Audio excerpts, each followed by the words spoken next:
দেশি মুরগিকে এই পদ্ধতিতে প্রাকৃতিক খাবার খাওয়ান, আপনার মুরগি সুস্থ থাকবে 12 মাস এবং দ্রুত বড় হবে, অধিক ডিম দিবে ইনশাআল্লাহ। আসসালামু আলাইকুম ওয়া রাহমাতুল্লাহ। হাম্মাদ এগ্রোতে আপনাদের সবাইকে স্বাগতম।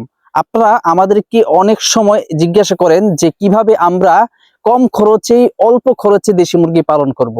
তো আজকে সেই বিষয়টি আপনাদেরকে বলবো যে আমি কিভাবে আমার দেশি মুরগিগুলোকে প্রাকৃতিক খাবার খাওয়াই, একদম অল্প খরচে, খরচ নাই বললে চলে, সেই পদ্ধতিটা আপনাদেরকে বলে দেব ইনশাআল্লাহ। তাই ভিডিওটি না টেনে শেষ পর্যন্ত দেখেন এবং এই ধরনের প্রাকৃতিক ভাবে আপনি কিভাবে দেশি মুরগিকে সুস্থ রাখবেন, অথবা কিভাবে আপনি ঠান্ডা হলে, চুনা পায়খানা হলে প্রাকৃতিক ভাবে আপনি ভ্যাকসিন করবেন, আপনি চিকিৎসা করতে পারেন, এই সম্পর্কে আমাদের চ্যানেলে অসংখ্য ভিডিও আছে, আপনি চাইলে দেখে আসতে পারেন ইনশাআল্লাহ।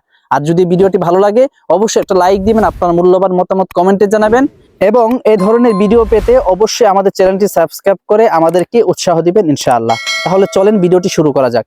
আমি আমার দেশি মুরগিগুলোকে কিভাবে খাবার খাওয়াই, দেখেন ভুট্টা ক্ষেত, আপনারা দেখতে পাচ্ছেন ভিডিওতে ভুট্টা ক্ষেতের একটা ফুটেজ। এই ভুট্টা ক্ষেতে এখন বুরবুরি শাক, বাইতে শাক বা বিভিন্ন শাক হয়, যে শাকগুলো আমরা রান্না করে বা ভাজি করে খাই, আমাদের শরীরের জন্য অনেক পুষ্টি। তো আমি কি করি, এই শাকগুলোকে ওই ক্ষেত থেকে নিয়ে আসি, নিয়ে আসার পরে এই শাকগুলোকে আমি কুচু কুচু করে কাটি, একদম ছোট ছোট করে কাটি, যাতে মুরগির খেতে সুবিধা হয়, এইভাবে আমি কাটি। এইভাবে আমি এই ছোট ছোট শাকগুলোকে এই কুচু করে কাটার পরে আমি এই শাকগুলোকে ভাত, এরপরে অনেক সময় দেখা যায় ভুট্টার গুঁড়ো, এরপরে দেখা যায় অনেক সময় গমের গুঁড়ো, এগুলোর সাথে খাবারের সাথে মিক্স করে দিই। আপনি যখন এই প্রাকৃতিক খাবার এইভাবে শাক সবজি এটার সাথে মিক্স করতে পারেন, আপনি সজিনা পাতা অথবা আপনি পেঁপে পাতা, এরপরে এই শাকগুলো আপনারা ছোট ছোট করে কেটে এগুলোর সাথে অল্প পরিমাণে ভাত অথবা অল্প পরিমাণে খুদ অথবা অল্প পরিমাণে ভুট্টা বা গম, যেই কোনো খাবার আপনারা অল্প পরিমাণে মিক্স করে যদি আপনারা দেন, আপনাদের দেশি মুরগিগুলো দেখবেন যে অনেক ভালো খাবে। এবং এই খাবারগুলো যদি আপনি ছোট থেকে দেশি মুরগিগুলোকে অভ্যাস করে তুলতে পারেন, ইনশাআল্লাহ আপনার দেশি মুরগি 12 মাস সুস্থ থাকবে। আলহামদুলিল্লাহ, আমার যে দেশি মুরগিগুলো, আমি প্রায় বলে থাকি যে আমার দেশি মুরগিগুলো আমি যেগুলো পালন করি বা টাইগার মুরগি আমি যেগুলো পালন করি, এগুলোকে একটাতেও আমি ভ্যাকসিন করিনি আলহামদুলিল্লাহ। কেন ভ্যাকসিন করিনি? কারণ ছোট থেকেই আমি এই দেশি মুরগিগুলোকে, আমার সমস্ত মুরগিকে আমি এভাবে প্রাকৃতিক শাকসবজি খাওয়াই। আপনি যখন আপনার মুরগিকে প্রাকৃতিক শাকসবজি ছোট থেকে খাওয়াবেন, তখন তার এটা অভ্যাস হয়ে যাবে।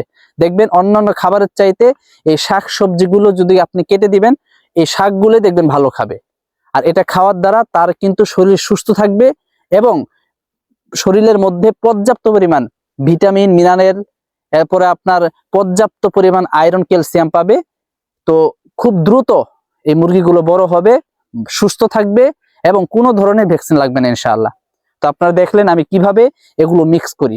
আপনারা এই শাকগুলো নিয়ে এসে আপনারা ছোট ছোট করে কাটবেন, যাতে মুরগি খাওয়ার উপযুক্ত হয়। এইভাবে ছোট ছোট করে কেটে আপনারা এটার সাথে অল্প পরিমাণে ভাত অথবা অল্প পরিমাণে গম অথবা ভুট্টা বা খুদের সাথে মিক্স করে দিবেন, দেখবেন এটা খুব ভালো খাবে। তো এইভাবে আমি আমার প্রাকৃতিক ভাবে আমার দেশি মুরগিকে খাদ্য খাওয়াই। তো একদম খরচ নাই বললে চলে। আপনি যদি দিনে 2 বার বা 3 বার এইভাবে শাকের সাথে আপনার খাদ্য বা ওই যে ভাত বা গম মিক্স করে খাওয়ান, দেখবেন অল্প গম দিবেন বা ভাত দিবেন, সাথে বেশি পরিমাণে শাক দিবেন, আপনার খাবারের খরচ অনেক কমে যাবে, খাবারের খরচ থাকবে না বললে চলে ইনশাআল্লাহ।